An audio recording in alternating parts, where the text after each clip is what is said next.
Detroit Become Human was produced over a period of 4 years. Here in Paris, we have a team of about 180 people. And to that, we need to add also all the outsourcing with our partners in the Philippines, in China, Vietnam, and in India. So when we started working on this story, I had to imagine where Kara was built. And for whatever reason, the city of Detroit came very quickly to my mind because it had already an incredible story by itself of history and themes.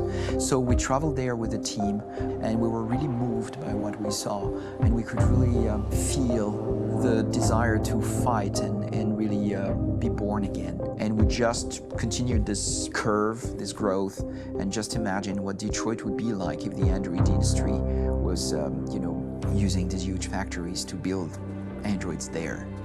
A very strong element in Detroit is that there's a lot of industrial wasteland and a lot of nature too, and for us, the graphic designers, it was an incredible playground. The destroyed zones which we wanted to preserve, we appropriated them to turn into something else. Then in the areas that needed to be rebuilt, we were able to imagine our Detroit of the future. We didn't want to make a science fiction universe, but a world of anticipation. If we chose science fiction, we could have imagined flying cars, extraterrestrials, but those things are very far from our current everyday life. Anticipation is more about gleaning from our contemporary reality, the one we know, because Detroit is set in 2038, and 2038 is tomorrow. The difficulty we had was sticking to reality. That is to say, technology becoming more and more invisible, a lot more elegant, and at the same time, making it visual. So all the computer equipment, autonomous cars, we simply had to invent. They are in fact very technological objects, but at the same time remain very credible and ingrained in reality. To create a cohesive universe in the fashion and clothing of the human characters in 2038, I didn't want to put an accent on strange shapes, or really vibrant colors, and things we wouldn't know. That I wanted to keep for the androids. The goal was to create something familiar which we can identify with in this future setting. Working on the artistic direction for the androids was a bit special because this is a project about the place they could occupy in the human world. It was out of the question for them to be too beautiful or too perfect. They had to correspond to every social class, rich and poor. Inspired by everyday utilitarian clothes, I brought a modern touch by adding dynamic display surfaces, the armband we can see on the side, the triangle on the front and back, an LED. Like that, there's no confusion. Wait. You're sending an android? All right, now, we need to go. You can't do that. Why aren't you sending a real person? Once we cast the actors, we travel to meet them in order to scan their faces. We record the structure of their face with the scan, and we record the colors and patches of skin with photography. Once we have this information, we will use this as a basis for modeling and creating the characters. The artist will make it more realistic, but will also enrich it. He will propose ideas which we will develop together. Finally, we will have a character with character who corresponds to the project and the world. When the actors come to Quantic Dream, we show them the design, what their image will be, and what they will look like in the game. This extra information gives them another dimension and color to connect with emotionally. It helps them think about how to play their character. Your mission. That's all you care about, huh? You should consult a professional who can help you. Beat it, you hear me? Get the hell out of here! So there are 3 types of shoots at Quantic Dream. Shooting and performance capture, where you capture the whole actor, his voice, his face, and his body. These shoots are obviously done with American actors because the game's original version is in American English. After that, there are the body-only shoots, representing around 250 days of filming, while the performance capture is 100 days of filming. Now, body-only shoots, there are 2 types. There are the action shoots and the technical shoots, which are mokit shoots. Mokit is when the player controls a character on the screen, and he moves in an environment to explore it. This is of particular importance at Quantic Dream, and therefore we shoot a lot to offer a unique context for each scene and each character. To prepare a motion capture shoot, we first get together to look at the sets we need, the animations that we want to shoot, which ones need to be grouped together, or which ones need to be cut and shot at another time, so that we get the most out of the shooting day. This often means shooting scenes out of order, especially those with big props or accessories, like a big car, for example. So we shoot all the animations related to that particular prop first.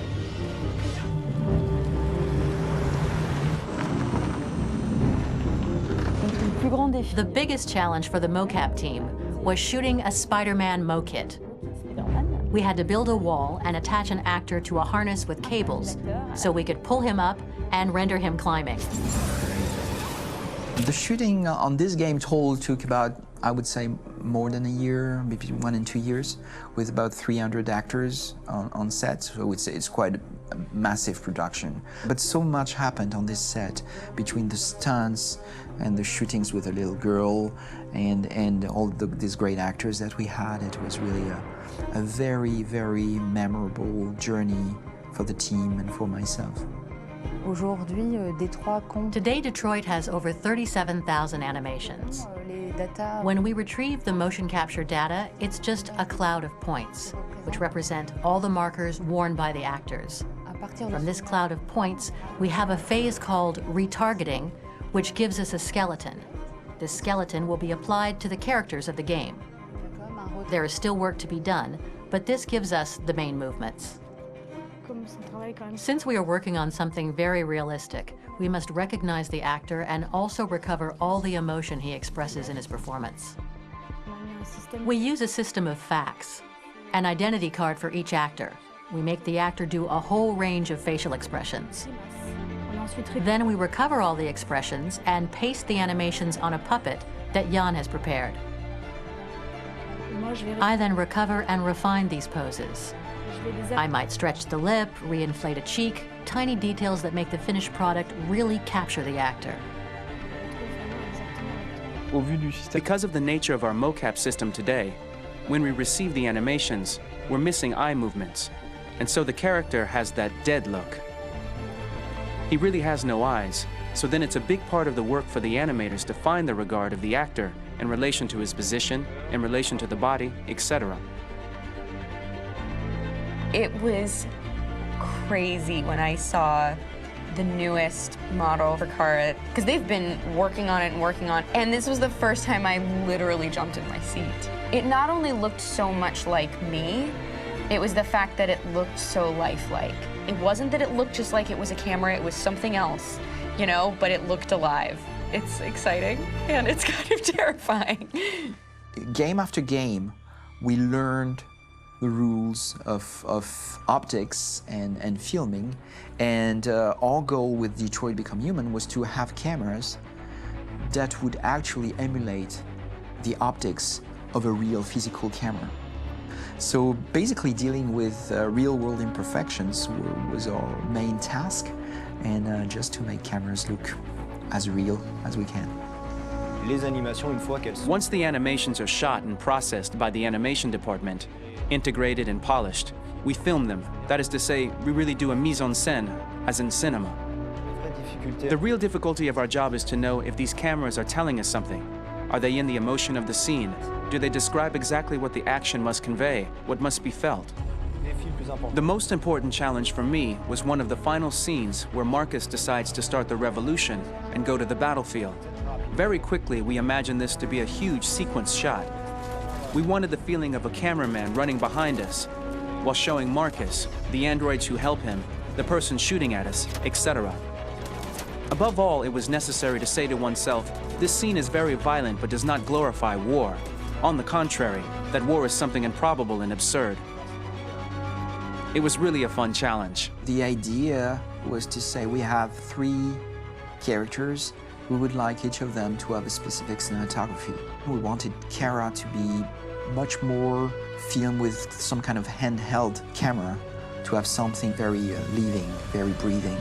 For Connor, we wanted something very cold and very perfect. And for Marcus, we wanted something epic and spectacular. So it was about the filming, but it was also about the photography. So we worked with a director of photography to give each character a different lighting, different key colors. Each of them would have their own worlds. And finally, we worked with the composers, so they would create a specific sound for each character, so each would have his own world and his own style.